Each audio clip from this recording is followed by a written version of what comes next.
অজু অবস্থায় বাচ্চাকে দুধ পান করালে কি অজু ভেঙে যাবে? বিবস্ত্র হয়ে গোসল করা যাবে কি না? মহিলাদের ঠোঁটে লিপস্টিক ব্যবহার করা যাবে কি না? গোপনাঙ্গ হাত দিলে কি অজু যাবে? অন্ধকারে নামাজ পড়া যাবে কি নিষেধ? ফুটবল ক্লাব কান্ট্রির জার্সি পরিধান করা যাবে কিনা? প্রতি বৃহস্পতিবার আসর নামাজের পর নাকি প্রত্যেক মৃত ব্যক্তির রূহ নিজ নিজ বাড়িতে পাঠানো হয়? কতটুকু সত্য দয়া করে জানাবেন। জিন কি মানুষকে স্বপ্নে দেখাতে পারে? আমি যদি পেশাব করি তখন পেশাব ক্লিয়ার করার পরেও আমার পেশাব একবার 2 ফোঁটা পড়ে যায়, সেক্ষেত্রে আমার অজু এবং নামাজে বেশি সমস্যা হচ্ছে বেশ কিছুদিন ধরে।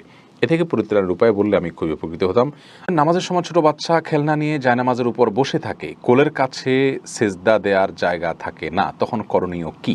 আর দেরি না করে আমরা তাহলে শুরু করছি মূল পর্ব আমাদের প্রশ্ন উত্তরের। নামাজের সময় ছোট বাচ্চা খেলনা নিয়ে জায়নামাজের উপর বসে থাকে, কোলের কাছে সেজদা দেওয়ার জায়গা থাকে না, তখন করণীয় কি?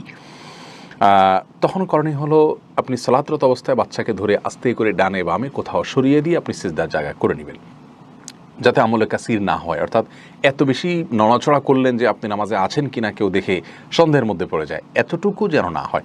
শুধুমাত্র হালকা আলতো করে বাচ্চাটাকে ধরে একটু সরিয়ে দিয়ে আপনি সিজদা করলেন, রুকু করলেন, এটা করবেন। আর যদি এটাও কঠিন হয়ে যায় তাহলে নিজে যদি সরার জায়গা থাকে, একটু পেছনে, একটু সামনে, একটু ডানে বামে, তাহলে সরে গিয়ে সিজদা করুন। অথবা যে কোনোভাবে জড়সড়ো হয়ে আপনাকে সিজদার যে শর্তগুলো আছে 7টি অঙ্গের উপরে সিজদা করা, সেটি আপনাকে করতে হবে যে কোনো মূল্যে। রোমানা আক্তার জানতে চেয়েছেন, প্রতি বৃহস্পতিবার আসর নামাজের পর নাকি প্রত্যেক মৃত ব্যক্তির রূহ নিজ নিজ বাড়িতে পাঠানো হয়? কতটুকু সত্য দয়া করে জানাবেন। সম্পূর্ণ ভুল এবং কুসংস্কারাচ্ছন্ন একটি বিশ্বাস, প্রিয় বোন। বৃহস্পতিবার রাতে মানুষের রূহ ফিরে আসা তো দূরের কথা, মানুষের রূহ একবার চলে গেলে সেটা আর পৃথিবীতে কখনো ফিরে আসে না। এটা ভূতের রূপ ধারণ করে আসে, বৃহস্পতিবার রাতে আসে, এই ধরনের বিশ্বাসগুলো হিন্দুদের মধ্যে আছে। ইসলাম এরকম কোনো বিশ্বাসকে অনুমোদন করে না, যার কারণে এগুলো থেকে আমাদের দূরে থাকতে হবে। মোহাম্মদ সাইদ জানতে চেয়েছেন, ফুটবল ক্লাব কান্ট্রির জার্সি পরিধান করা যাবে কিনা? এ ব্যাপারে শরী বিধান কি, যদিও জার্সির গায়ে কোনো বেদাতের চিহ্ন আঁকিবুকি না থাকে? দেখুন, কোনো ফুটবল ক্লাব বা কান্ট্রির জার্সি যদি পরিধান করেন, সেক্ষেত্রে কোনো কাফির, কোনো অমুসলিম খেলোয়াড় যদি হয়, তার নাম যদি লেখা থাকে, তাহলে সেটা জায়েজ নাই। এজন্য যে এটা তার প্রচারণা করা, তার প্রতি ভালোবাসা প্রদর্শন করার শামিল। আল্লাহ রাব্বুল আলামিন একজন কাফিরের সাথে, একজন অমুসলিমের সাথে আমাদের অন্তরঙ্গ বন্ধুতা করতে নিষেধ করেছেন। কোরআন কারীমে আল্লাহ ইরশাদ করেছেন, ইয়া আইয়ুহাল্লাযীনা আমানু লা তাত্তাখিযুল ইয়াহুদা ওয়ান নাসারা আউলিয়া, তাদেরকে তোমরা বন্ধুরূপে গ্রহণ করবে না। আপনি কারোর নাম পড়া জার্সি নিজের গায়ে ধারণ করা মানে তার প্রতি আপনি বিশাল ভক্তি, শ্রদ্ধা, ভালোবাসা এবং অন্তরঙ্গতাকে প্রকাশ করা, এজন্য এটা জায়েজ হবে না। মিফতাহুল জান্নাত কৃপা, অন্ধকারে নামাজ পড়া যাবে কি নিষেধ? অন্ধকারে নামাজ পড়া নিষেধ নয়, তবে এত বেশি অন্ধকার যদি হয় যে সিজদার রুকুর জায়গা দেখা না যায়, তাহলে মাকরুহ বলেছেন অনেক উলামা ইকরাম, তবে হারাম হবে না এবং নামাজ হয়ে যাবে। খানম স্বপ্না, নামাজের মাঝখানে যদি অজু ভেঙে যায় তাহলে কি করতে হবে? অজু করে এসে যে জায়গা থেকে ভেঙেছেন সেখান থেকে কন্টিনিউ করবেন, যদি মাঝখানে কথা না বলে থাকেন, অন্য কোনো কাজ করে না থাকেন। মারজান ইসলাম জানতেছেন, সন্তান হিজড়া না হওয়ার জন্য কি বাবা মায়ের কোনো আমল আছে কোরআন সুন্নাহ? বিশেষ কোনো আমল নেই, তবে হ্যাঁ, সন্তান যেন নেক হয়, চক্ষু শীতলকারী হয়, সেজন্য আগে থেকে দোয়া করবেন। সূরা ফুরকান আয়াত নম্বর 74 এবং অন্যান্য দোয়াগুলো বেশি বেশি পড়বেন। ইনশাআল্লাহ আল্লাহ তাআলা এমন সন্তান দিবেন যে সন্তান আপনার আমার চোখকে জুড়াবে। রোমানা তানহা, আপনি জানতে চেয়েছেন, বসে বসে ঝিমালে কি অজু ভেঙে যাবে?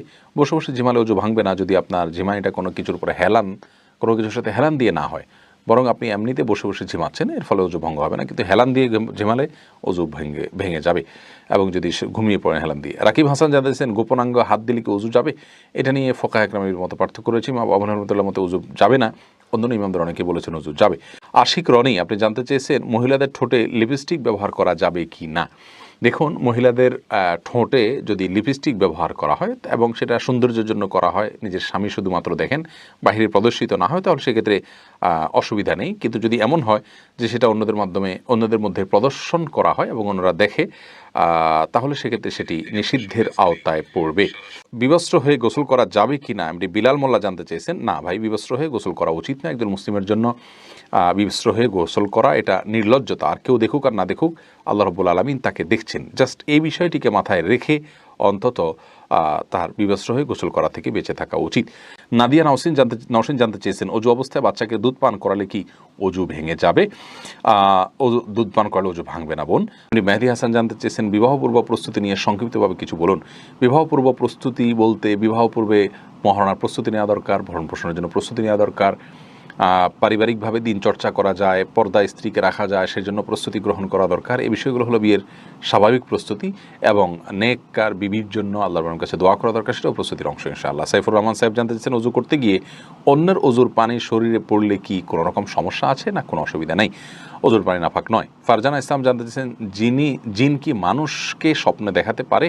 না, জিন মানুষকে স্বপ্ন দেখাতে পারে না, তবে হ্যাঁ, জিন মানুষের মধ্যে প্রভাব বিস্তার করতে পারে এবং দুষ্ট জিন বা শয়তান যারা, তারা স্বপ্নে মানুষকে আপনার বিভিন্ন বিষয় দিয়ে ভয় দেখাতে পারে। এর মানে এই না যে মানুষের সমস্ত স্বপ্ন তারা কন্ট্রোল করে। হ্যাঁ, কোনো কোনো ক্ষেত্রে মানুষের মধ্যে তারা প্রভাব বিস্তার করতে পারে এবং যার ফলে মানুষ কিন্তু স্বপ্নে ভয় পায়। এগুলো শয়তানের তরফ থেকে হয় অনেক সময় এবং হাদিসে এই ধরনের বর্ণনা রয়েছে। সিদ্দিকুল্লাহ, আপনি জানতে চেয়েছেন, আমি যদি পেশাব করি তখন পেশাব ক্লিয়ার করার পরেও আমার পেশাব 1 বা 2 ফোঁটা পড়ে যায়, সেক্ষেত্রে আমার অজু এবং নামাজে বেশি সমস্যা হচ্ছে বেশ কিছুদিন ধরে, এ থেকে পরিত্রাণের উপায় বললে আমি খুবই উপকৃত হতাম।